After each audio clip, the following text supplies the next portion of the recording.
Tracy Hess and to Walt back again every week with a new fitness tip of the week. And this week, of course, we discussed is going to be the forgotten body parts. And I'm going to demonstrate because this is my favorite. And Walt's going to show you guys how to do the, what's this muscle? It's a gastrocnemius muscle. Yes. You always got to get technical with me. Tracy has world-class calves, so she's going to be my lovely assistant today for this segment here. And you couldn't get anybody better for it. And guys, he's trying to kill me. He's got all this weight on here, but you know, of course, he's going to tell you what kind of weight you really need to use for your calf. So what are we going to do first of all? Okay, well, basically, to give you a kind of breakdown of the calf and the structure of the calf, there's two main muscles that make up the calf. There's the gastrocnemius, which is a big kind of a heart-shaped muscle. Comes out around just like that. And then there's the soleus muscle, which comes up underneath. Not as good as hers. And then there's the soleus muscle, which comes up underneath that. So in order to work both of those muscles, you have to do calf exercises in two ways. One you have to do with a straight leg. The other one you have to do with a bent knee. In order to work the soleus muscle, you have to bend the knee to take the gastroc out of it. When you do calf raise with a straight leg, you're working the gastroc more so than the soleus. So first exercise we're going to do for calves is a seated calf raise. Any gym in the country is going to have a seated calf raise machine. It'll either be plate loaded or it'll be a selectorized machine, so don't have to worry about that. I'm going to have Tracy demonstrate. One of the things about calf training, don't be nervous, we won't let you get hurt. One of the things about calf training, one of the things about calf training is you want to get a good stretch at the bottom and a good squeeze at the top. You'll see a lot of people doing calves, and you've seen them, sure, Tracy, they just do partial movements, and it really doesn't develop the calf the way that it should. So I'm going to step back, and I'm going to kind of describe a little bit what Tracy's doing here. So I'm going to push my knees up against the pad to lift it up. You got the little handle here, so you're going to release the level. Okay, so I got both of my front part of my toes up on the little levers. So we're going to drop it down in a stretch. And then we're going to come back up on the, I call big toe. I like to push through my big toe. Right. Come down in the stretch. And then drive it up in the big toe. And just take your time, move it nice and slow, right? Because I do see a lot of this. Absolutely. You don't want to bounce. I mean, yeah, the more you bounce in exercise, especially when you get tired, throws a lot of stress, a lot of pressure on that muscle that doesn't have to be there, and it can cause an injury. So the last thing you want to do is to hurt your Achilles tendon, because you do that and you're out for a long time. So be as careful as you can doing the calf exercise when you're doing it this way. Now, Walt, there is variations on these machines, like you explained the different parts of the calves. So I pushed through the big toe for the first one, but if you're, I guess you're looking more for the line and the split in the calves, you want to go out to the baby toe. So that means not turning the foot out, just keep the foot straight and distribute the weight to the baby toe. Right. And here's the other. Right, it is possible. Right, it is possible to work a different part of the calf depending on where you put the pressure on the foot. Absolutely right. I think that's enough of that. That's all. Okay, so that was a perfect example of how to do a seated calf raise, and we're going to move on now to a straight-legged calf raise. It's going to work the gastroc muscle next. The second exercise we're going to do for the calves, as I said, we're going to do one with the bent knee, as Tracy demonstrated. You're going to do one with a straight leg, as I'm going to show you right here. Once again, just about any gym in the country, every gym in the country is going to have a standing calf machine. Now, the only adjustment to be made on this machine is the pads right here, depending on how tall you are. I'm not very tall, so I have to lower it down a little bit. But what you want to do is you want to make sure that this pad, which is adjustable with a pin, up or down, you want to make sure it's set that you have to bend down a little bit to get into the machine and stand up.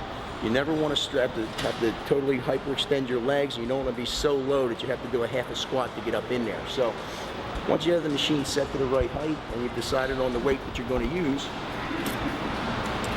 for our purposes, I'm using a relatively lightweight. But once again, calves are strong muscle. But again, you got to be careful when you're training them. The last thing you want to do is injure that Achilles tendon, because that'll put you out for a year. So once you have the weight set, once you have the height of the pad set, all you got to do is step into the machine, squat down, stand up. And again, you're going to make sure that the knees are not completely locked out, but you don't want to be doing little partial squats either. You'll see a lot of people doing that. You want to find a slight bend, and you want to kind of lock that bend in. The only thing that's going to move is your ankle joint. You're going to go up, as Tracy was saying, on the ball of that foot, drop down to a good stretch, up and squeeze, and back down. Move you down nice and easy, step out.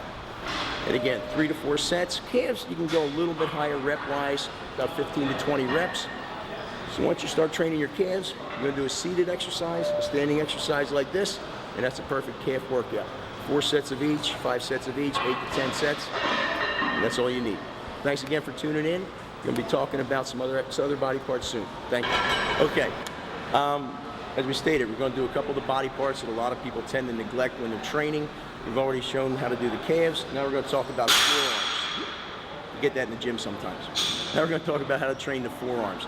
Once again, forearms is a type of a body part where when you're looking at someone's body, if it's not well developed, it doesn't have to be huge, but it shouldn't be very skinny either. You don't want a well developed upper arm kind of tapering down to nothing.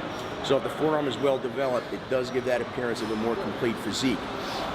Basically, to work the forearms, it's just the movement of the wrist. You're either going to curl your wrist in this way, or you're going to extend your wrist out that way. A lot of different ways, once again, to work your forearms. You can use dumbbells, you can use barbells. For our purposes today, I'm going to show you an exercise not a lot of people do, using dumbbells, but it does work both the bottom and the top of the forearm at the same time. So it's kind of an efficient way to get it done. And because it's just a pair of dumbbells, men, women, you can do it at home. You don't need any special equipment. What you want to do is you want to take a pair of dumbbells, not too heavy because you want to get a fair amount of reps on it. I like to hold my hands slightly out to the side, not completely against my body. I'm going to curl my wrists in and then extend them out.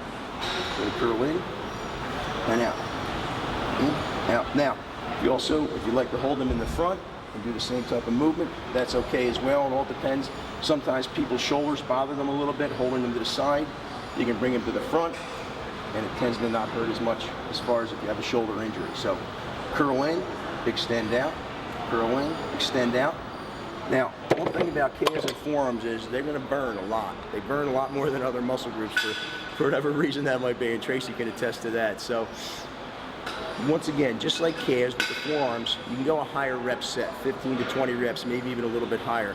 But know that they are going to burn. I would tend to do a forearm workout or do your forearm work at the end of your workout, because once your forearms get pumped up and they get tired, you're not going to be able to grip a bar or a dumbbell or anything. So always make sure that you do that towards the end of your workout, just to make sure that you can get through the rest of it and not have to worry about losing your grip. So thanks again. I hope you learned something on how to do the calves and the forearms. Appreciate you tuning in, and we'll talk about something else next time. Take care. Bye. Thank you guys again for tuning in for the Forgotten Body Parts. Remember, do not, your body got one temple. Try to train your whole entire body. Don't pick certain spots. Remember, we always talk about you cannot spot reduce. That's right. Do not forget about those Forgotten Body Parts, because they are definitely a part of your body, and they make a huge difference, especially with those stabilizing muscles that you really do need to support the rest of your body. Absolutely. Again, we thank you every week for tuning in and checking out some of our tips. We're really, really happy to be able to share that with you. I'm really happy that Walt was on the board to help you guys become healthy and fit the safe way. So tune in next week for more tips, and actually we're going to have nutrition coming up soon too, guys. So thanks again for zoning in, and thank you for the great letters on Walt's training. Well, thank you very much. I appreciate it. Glad to be here. Thank you very much. Take Tracy care. Hess, www.zoned2BToned.com, or Tracy Hess and Walt Malone. We'll see you next time. Thank you.